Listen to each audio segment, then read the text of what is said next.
Gracias. Más video. Bueno, gracias, Federico Cruz de Costa Rica. Vamos a ver cómo ese Big Data aplica exactamente a este caso específico, que es un caso ganador.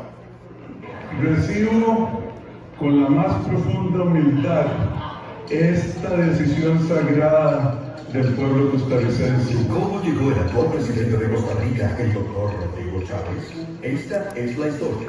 Lo que sucedió tras largos meses de durísima campaña y mucho viento en contra. Aquí se lo contamos. Durante el anterior gobierno, el presidente Carlos Alvarado nombra a Rodrigo Chávez como ministro de Hacienda, dada su amplia trayectoria como doctor en economía de la Ohio State University y su reconocida labor como director país del Banco Mundial, organismo donde laboró por 27 años en más de 45 países de América, Europa y Asia.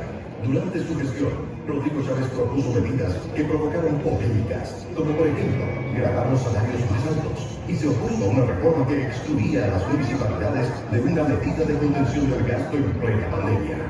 Pero estas y otras duras decisiones tomadas para salvar las finanzas públicas pusieron a temblar sectores del gobierno y a la forma tradicional de hacer política. Y, pocos meses después, el presidente Alvarado le solicita la renuncia a Rodrigo Chávez por diferencias irreconciliables en el estilo a la hora de tomar decisiones. Para el 2021, Rodrigo Chávez irrumpe sorpresivamente como candidato en el panorama político costarricense, acompañado de la periodista de amplia trayectoria y reconocimiento nacional Pilar Cisneros, quien le da su aval y le suma credibilidad a la propuesta. Y es así como el Partido Progreso Social Democrático provoca una renovada esperanza en los sectores más populares, afectados por la crisis económica y agotados de tanta corrupción. Pero la tormenta por acoso sexual que en su contra habían interpuesto 2 empleadas del Banco Mundial y las revelaciones del periódico estadounidense dan un golpe mediático a la campaña, donde surge la pregunta: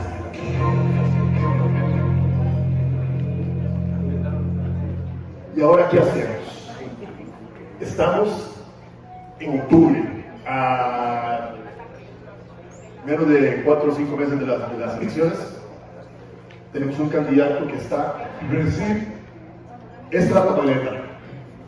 25 candidatos para 5 millones de electores, 3.6 millones de votantes. O sea, no alcanza. 1.600 candidatos para el Congreso, ¿verdad? Y nosotros estábamos con Rodrigo Chávez en ese momento en un 3% de intención de voto. En octubre de 2021. Rodrigo Chávez estaba muy por debajo, estaba todo el nivel perspectivo, invisibilizado, los medios de comunicación los tenía invisibilizados, la prensa los tenía, y estábamos llenos del estigma, del concepto de que Rodrigo Chávez había sido acosado por un acoso sexual en el Banco Mundial. Estábamos sin estrategias, sin equipos, sin dinero y sin tiempo. ¿Y qué empezamos a hacer? ¿Qué fue lo primero que hicimos? Encontrar el vínculo que tenía el 48% de los electores sin candidato. En Costa Rica pasa un fenómeno muy interesante, y es que el 70% de la gente no tiene partido político. El 25% están en 3, 4 partidos tradicionales, uno que tiene una trayectoria de 70 años, uno que tiene unas 50 y digamos uno emergente. De ahí el 70% de la gente no tiene partido político y 48% de esa gente era indeciso. No sabían por quién votar, no sabían qué iban a hacer, no sabían ni siquiera si iban a ir a votar. ¿Qué nos dijo la Big Data? Que lo que necesitaban era un presidente y un candidato con valentía, que tomara decisiones, que fuera fuerte en su discurso, que fuera fuerte en sus conceptos, pero sobre todo fuerte en carácter, para poder decirle a la gente lo que quería escuchar. Y eso fue lo que nos dijo la gente. Entonces ahí vinimos con nuestro grito de batalla. Rodrigo Chávez, me como la bronca. Esto salió a finales de octubre. A finales de octubre. Y digo yo que a finales de octubre, cuando comenzó la campaña, porque a mí me contrataron el 21 de octubre a las 5 de la tarde. Y esto lo tenemos a la semana, con Big Data, con un barrido rápido de qué decía el electorado, qué decía el 70% y sobre todo qué decía el 48% de gente que no quería votar, no tenía ilusión, no tenía esperanza. Le encontramos un grito de batalla que la gente encontró a Pili y empezamos aburrir, digo yo. Y las campañas políticas son muy aburridas, muy aburridas. ¿Por qué? Porque tenemos que decir siempre lo mismo, siempre lo mismo. No nos tenemos que separar del concepto, porque si no, la paseamos. La paseamos. O sea, ¿cuánto ha durado? Imagínense si Absolut hubiera cambiado su campaña a los 2 años. El icono de la botella Absolut no sería tan reconocido y sería la botella más reconocida del mundo, ni decir de la Coca-Cola.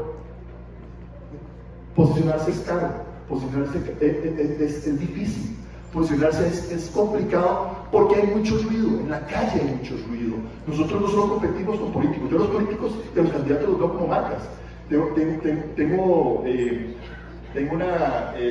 Vengo del área de publicidad, yo soy publicista, he sido creativo, he trabajado para Pepsi, he trabajado para KFC, he trabajado para Pizza Hut, he trabajado para grandes marcas, he trabajado para cervezas, las cervezas grandes del país, y no deja de ser diferente los políticos a las marcas, porque competimos con marcas que tienen más ruido que nosotros, y mucho más presupuesto, y mucho más tiempo de estarse posicionando. Por eso siempre les digo que las campañas son aburridas, porque tenemos que decir siempre lo mismo. Entonces, ¿qué más cosas nos dijo Big Data? Porque había que buscar los mensajes. En toda Latinoamérica, los casos siempre, cuando uno mide y dice, ¿qué es lo que la gente tiene preocupaciones? La gente tiene preocupaciones por economía, por falta de trabajo, siempre son las mismas, ¿verdad? La economía y el trabajo en las áreas rurales o en el interior, como dirían ustedes, siempre la gente tiene las mismas preocupaciones, esas preocupaciones. Sin embargo, en Costa Rica, a raíz de un escándalo muy grande que se dio en octubre, la corrupción pasó a ser el primer punto. Entonces, nos abogamos a los mensajes que había que decir. ¿De qué se comía la bronca Rodrigo Chávez? En acabar la corrupción en primer caso. En segundo, en reactivar la economía. Y en tercero, bajar el costo de la vida. Y nos mantuvimos fieles a ese discurso durante toda la campaña. Con 3% y tan poco tiempo no podíamos desviarnos. Entonces, como digo yo, había que decirlo hasta el aburrimiento. Hasta el aburrimiento. No podíamos salirnos del discurso, porque si no nos íbamos a desviar, y desviarnos siempre. Y hay muchos ruidos siempre en las campañas. En las campañas hay muchos ruidos que nos sacan del foco. Para nosotros, definitivamente, el acoso sexual era el principal ruido. Y después empezaron a decirle que era arrogante, que era prepotente, que no tenía experiencia, y siempre nos atacan con las mismas cosas. Lo que pasa es que nosotros tenemos que seguir siendo muy enfocados para no perder el foco, para no perder el rumbo, perdón.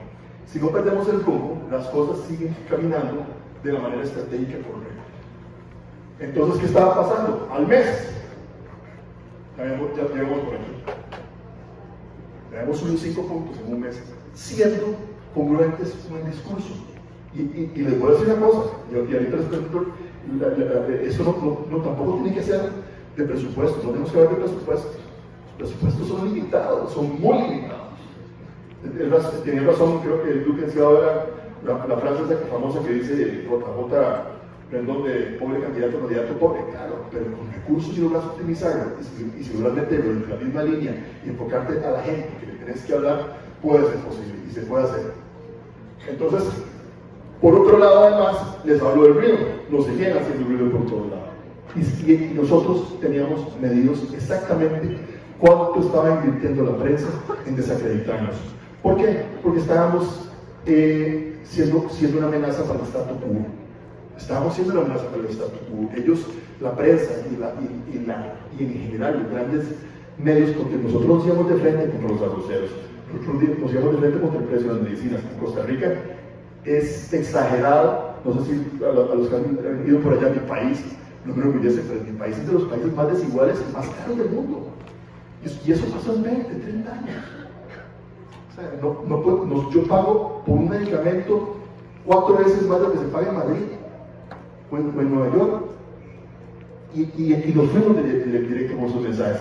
Entonces, claro, la comunicación se basa en estratégicamente decir lo mismo, siempre aburriendo, no solo en prensa, no solo en tele, no solo en redes sociales, sino en nuestras reuniones, en nuestras entrevistas. Y si nos invisibilizaban las entrevistas y en los medios, las creábamos nosotros para decir el mismo mensaje siempre.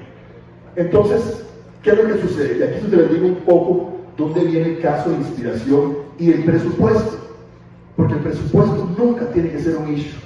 Si es importante, si hay que visibilizarlo, si hay que utilizarlo, si hay que pedirlo, pero también hay que utilizar un poco el ingenio, y yo es lo que abogo siempre. Por eso yo siempre he dicho que en tiempos de crisis la imaginación es más efectiva que el intelecto. Entonces les quiero poner este caso específico de una pieza que hicimos, de las tantas que se hicieron, porque obviamente en campaña se hacen muchas cosas.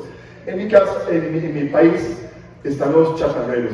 Todas las mañanas pasa un chatarrero frente a tu casa que te dice, no sé si aquí pasa o en sus países, estamos recogiendo chatarra, lo que a ustedes no les sirve, a nosotros no nos sirve, ¿verdad? Ustedes saben el cuento, ¿verdad? Más o menos, ¿verdad? Lo han escuchado. Hicimos estos audios y además, curiosamente en Costa Rica, un señor empezó a grabarlo y a venderlas a 500 colores a su hija. Entonces todas las chatarreras van con la misma voz, es la misma chavala, es la misma mujer que lo hace. Entonces hicimos esto y se lo enviamos a todos los candidatos a diputados en todas las zonas. Entonces en todo el país estaba sonando esto. Estimados vecinos, andamos recogiendo políticos corruptos, políticos mentirosos. Bueno, la muchacha es la misma que sale diciendo, estimados vecinos, porque arranca con el mismo cuento, estimados vecinos, andamos buscando chatarra, cosas viejas, baterías, refris, y el refri, no sé qué voto en el refri todos los días, ¿verdad? Pero bueno, ahí lo dicen, ¿verdad? Y llegamos a la primera ronda. Y vean, 27, José María Figueres ya había sido presidente, una vez desde el 94 al 98, Rodrigo Chávez, un outsider que tenía 3% en octubre, y el 6 de febrero llegamos a la segunda ronda.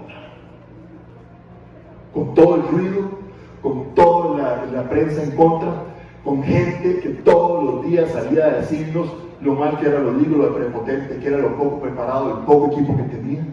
Y es cierto, ahora en la mañana también decían que el voto no es racional, el voto es emotivo, el voto es 100% emotivo, y uno tiene que conectar con esa gente que realmente quiere escuchar. Si yo me siento identificado con un candidato que está peleando por la misma causa, por la misma lucha que yo tengo, ahí es donde ganamos la batalla, y nosotros le apostamos a esa batalla. Nosotros sabíamos, a mí me llamaban todos los días a decirme, es que en San José, en la capital, no estás haciendo publicidad. Yo, donde vivís vos, en San José, por eso, porque en San José tenemos una lucha muy calendarizada. De los 25 candidatos, yo me fui a las costas con esos mensajes, yo me fui a las zonas rurales, yo me fui al norte del país, yo me fui al sur del país, donde estaba la gente más abandonada, más desesperanzada, y les llevé un mensaje emotivo. Y además, cuando les digo que el mensaje tiene que ser aburrido para el mismo segmento, ya el segmento joven no estaba conmigo. Hay segmentos, no sé si les pasa también, hay segmentos que hacen mucha bulla y son muy pocos. Los antivacunas. Los antivacunas son escandalosísimos y son pocos. Y agarran y toman los hospitales y llegan, están en las prensas todos los días. A nosotros nos pasó lo mismo con el grupo de jóvenes. El grupo de jóvenes que estaba haciendo manifestaciones contra mi candidato, diciendo que era un acosador, eran pocos, pero hacían mucha bulla. Entonces lo que hacíamos, los invisibilicé, ni gasté dinero porque no lo tenía, ni gasté tiempo en tratar de convencerlos porque no lo iba a hacer. Entonces apostamos a esto. Vamos en segunda ronda. ¿Qué hacíamos? Seguir aburriendo, decir que me como en la bronca, que voy a atacar la corrupción, que voy a bajar el costo de la vida y que voy a generar empleo.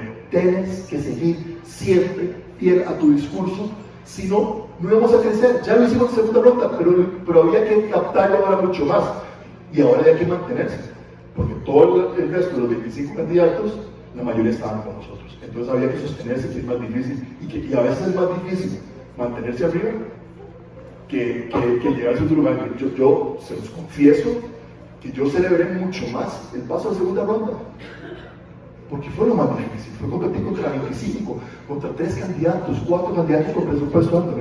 En la segunda no, en la segunda ya tenía un pico, un techo que tenía que sostener. Entonces fue mucho más estresante, mucho más difícil, pero nos mantuvimos fieles al discurso. ¿Cómo pasamos de esto, del 3%, el 3 de octubre de 2021? Con esto fue primera ronda, vean la inversión en dólares. Esto fue, y esto es trampa, hicieron trampa porque $557,000 del candidato fue para todo. Esto fue una inversión solo en publicidad, 1.4 millones, 700,800,000 del que quedó en tercer lugar. Con esa inversión, en segunda ronda, tengo en primera ronda, con esto he cuantificado a nivel noticioso casi $8 millones cuantificados de noticias que decían Rodrigo Chávez es prepotente, Rodrigo Chávez es arrogante, Rodrigo Chávez es un incapaz, Rodrigo Chávez no tiene equipo, Rodrigo Chávez es un acosador, a llegar a esto. ¿Y cómo llegamos a esto? Tomando decisiones con información, tomando decisiones con la data, tomando decisiones con las cosas que me tienen que decir, los 3 mensajes que tengo que dar. Si yo tuviera bolas en este momento, yo se las tiro a usted. ¿Y cuántas agarra? Una. Tal vez agarre una, tal vez. La segunda se las vuelvo a tirar y ya está preparada. Así son los mensajes. Y eso es lo que tenemos que tener siempre presente a la hora de tener estrategias, no solo políticas, sino de comunicación y estrategias en general. Porque hoy tenemos mucha gente, hoy tenemos publicistas y periodistas en todo lado, porque todo está aquí. Todos somos reporteros, todos somos comunicadores, todos somos publicistas y hay que tomar decisión con la cabeza, pero también con la información, que nos digan cuáles son las cosas que nuestra gente quiere para decir lo que quieren oír. Y ahí es donde tenemos que atacar, ahí es donde tenemos que hacer nuestra estrategia y ahí es donde tiene que ir nuestro mensaje y no desgastarnos en las cosas donde no nos van a ver, porque si no, no vamos a tener éxito. ¿Y el éxito cuál es? Ganar. Obviamente, hoy orgullosamente con José les presentamos mi caso de éxito, de los cuales me siento muy orgulloso de haber formado parte y obviamente para nadie se me parece una quijotada agarrar un candidato del 3% de octubre que va a ser presidente 6 meses después. Creo que llevó tres cosas muy importantes. 1, información. 2, disciplina. Y 3, un poquito de cabezonada, porque las decisiones se toman siempre en menos de 3 minutos, porque ya terminé. Entonces hasta 3 minutos les puedo dar incluso para que me pregunten si quieren preguntar algo, porque las decisiones se toman ahí, en esas 3 cosas, y hay que ser muy efectivo para poder y con la cabeza muy tranquila para poder ser constante y no ver no solo el ruido que hay afuera, sino que hacen a los adentro. Muchas gracias.